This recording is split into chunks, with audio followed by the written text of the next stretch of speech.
Hey mamas, welcome to workout number 4 from my Advanced Diastasis Recti Repair plan. So we've done workouts 1 through 3 and this is going to be the most challenging yet. Make sure you've done those and you can confidently move through the exercises before you come to this one because we're going to work hard today. So let's come onto our backs. We're going to start with a reverse crunch. So go ahead and take a deep breath in, out, engage core and pelvic floor, and we're going to bring the knees over the hips and then just push the feet away slowly, just hover above the floor. So bring the knees over the hips and then push toward the floor. And I want you to push your feet away like you're pushing something heavy in front of your legs. So there's lots of pressure in the lower abs here. Exhale on that push to engage the deep core and fire the pelvic floor. Now, if you want to make it a little more challenging, you add a tailbone lift at the top of that movement. So we're lifting that tailbone just really gently. It's not a big lift. It's just an inch or two off the floor. And that's just going to help those core muscles fire a little quicker, work a little harder. Almost there.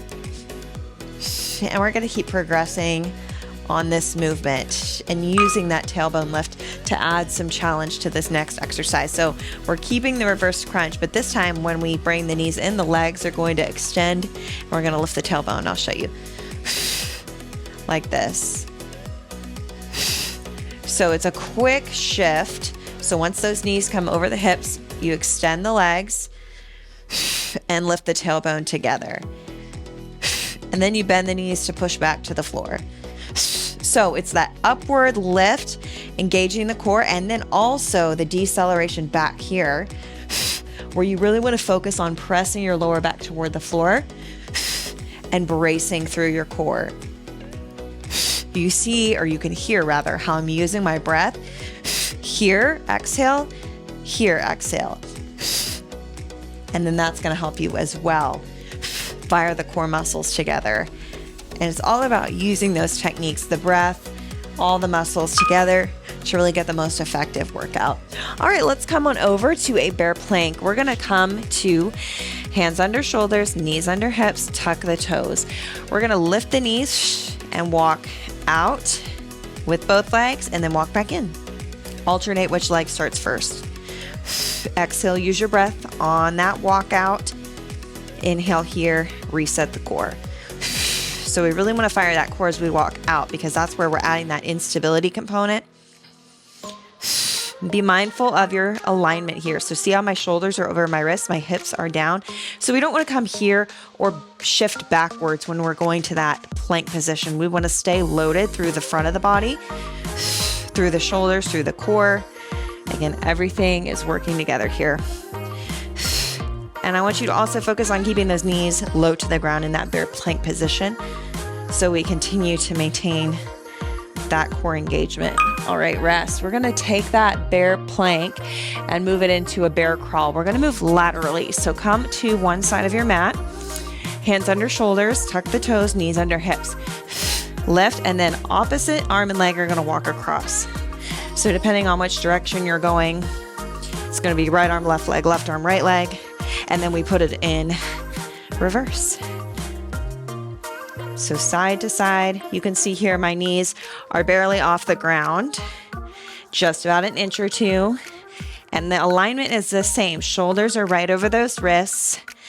Abs are tight to support your body as you add the movement. Now, it's challenging, so if you need to, you can take a few. Just practice that crawling pattern. Maybe you put the knees down, or maybe you just hold the bear plank for a few seconds and then drop down. There's lots of options that you saw in the previous workouts to modify this if you need to. And rest. All right, we're gonna move to a spider plank. And what we're gonna do is set it up on our knees. So come onto your belly first, elbows come under shoulders, fists together, tuck the toes. Exhale, lift the hips. So we're starting in a plank position on the knees, and we want the knees a little bit wider than the hips for stability. We're gonna extend one arm out and then bring it back in. You can go straight out front, or you can go to the corner. That's gonna be slightly more challenging. What you do when you extend the arm is you brace hard, use your breath, exhale as you reach. Find stability by pushing through your forearm, pushing through the knees, and trying to control movement through the trunk. So trunk stability is so important and what we're working on in this exercise. Any sort of instability like this is going to challenge your core because it forces it to work harder to find balance when we add some movement. All right, let's rest. And then we're going to come to a forearm plank position again. This time we're going to hold. So start again on your stomach. We really want to get that good alignment. Elbows under shoulders, and then fists together, tuck your toes, lift the hips up. Now we're going to start holding it here on the knees. If you feel ready, you can advance to the toes, but we're going to just focus first on good alignment.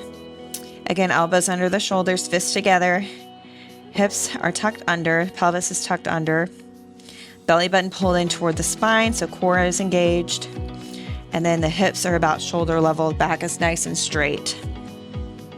So again, trunk stability here. We want to minimize movement, focus on the breath. There's no need to exhale or inhale at a certain point. Just want to make sure you're continuing to breathe. It's going to be more shallow breaths, but still using that breath to help us get oxygen to the muscles. All right, rest. We're going to stay on our belly this time. We're going to do a skydiver hold. So knees wide, feet flexed, heels together, fingers to temples. We're going to lift the knees and the upper body and hold it at the top. Now, 50 seconds is a long interval, so you might not be able to hold it that long. Put your knees down when you need to. You can also always lower the upper body down to the mat. But if you're here with me, I want you to try to lift the quads off the floor. So the knees are off the floor, quads are off the floor, maybe even your hip flexors are off the floor. That's what we're aiming for. Drive the heels to the ceiling, squeeze your butt, squeeze your hamstrings, and then focus on that upper body. Can you pull your chest open by squeezing the shoulder blades together? Keep your chin tucked so your eyes are on the floor. You've got the neutral spine. And then again, trying to lift that chest off the floor. We are almost there. Stay with me. It's a tough one. Woo. All right, rest. Now, rotating to the front of the mat, onto the forearm, we've got a side plank leg lift. So you're going to keep the bottom knee bent toward the front. Top leg extends over. Now what we're going to do here is lift the bottom hip, find that core brace, and then with the arm up or down, we're going to lift the top leg just up and down. You can flex or point the foot. Again, trunk stability here, minimizing movement except for the leg. Exhale on that lift to fire the muscles. So now we're shifting into the side glutes, the obliques, the side body.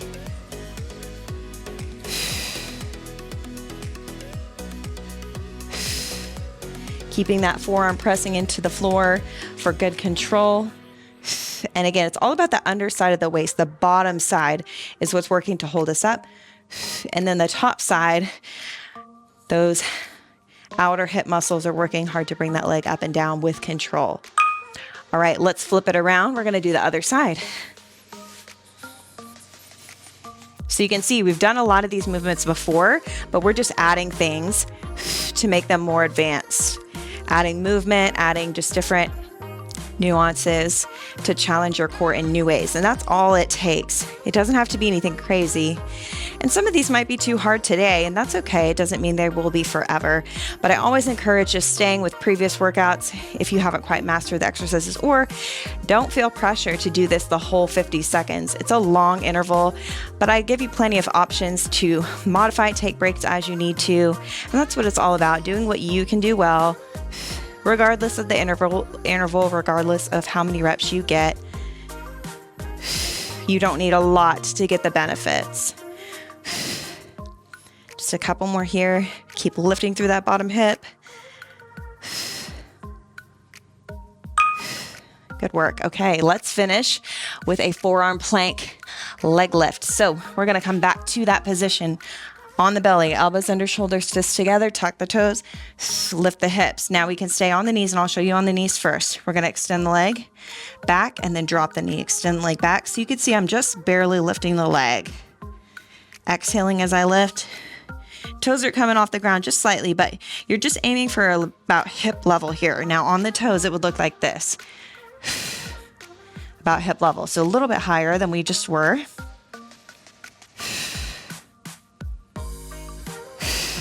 Just driving the heel up Again, not a super high kick.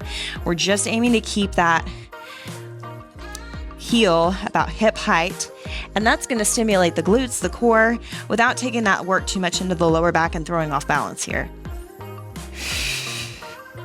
Last one.